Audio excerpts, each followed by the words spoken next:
በየጊዜው አቋሙን በመቀያየር የሚታወቀው ሴዶ ማርሻል ዛሬ ደግሞ እንቁላሉን አክሽፌ ኬጅ ውስጥ ገባው ይለናል። ሴዶ ማርሻል አቋሙን በመቀያየር ሁል ጊዜ ይታወቃል እና አሁንም እስከ መጨረሻዋ ሰዓት ድረስ አንዴ እሳተፋለሁ አንዴ አልሳተፍም በማለት ሀሳቡን በመቀያየር ይገኛል።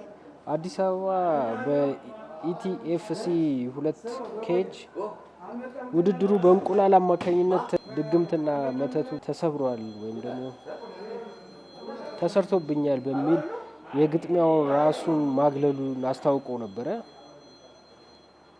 ድግምትና መተት ተሰርቶብኛል በሚል ከግጥሚያ ራሱን ማግለሉን አስታውቆ የነበረው አወዛጋቢው የኤምኤምኤ ተወዳዳሪ ሴዶ ማርሻል ሀሳቡን በመቀየር ውድድሩ ውስጥ ለመሳተፍ መወሰኑን በቪዲዮ መግለጫ አብስሯል።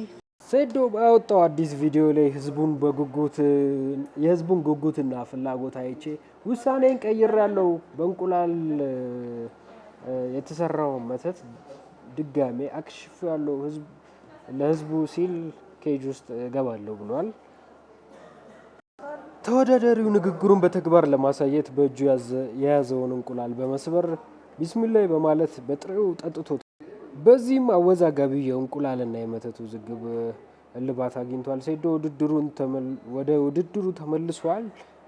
መግለጫውንም በአጭር ቪዲዮ አሳይቶናል እና ከዚህ በፊት ለበርካታ ጊዜያቶች በተደጋጋሚ አንዴ እሳተፋለሁ አንዴ አልሳተፍም አንዴ እናቴ ከለከለችኝ አንዴ እግሬ ተሰብሯል ምናምን ብሎም ቢሆን ብዙ ነገሮችን እና ህዝብ ሲያወዛግብ የቆየው ሰውዬ ወይም ደግሞ የኤምኤምኤ ተወዳዳሪ ሴዶ ዛሬ በመጨረሻ በቀን 23 የመጨረሻውን ውድድራቸውን የሚያካሂዱና ይህንን ውዝግብም ለመጨረሻ ጊዜ በዚሁ የሚቋጩት ይሆናል።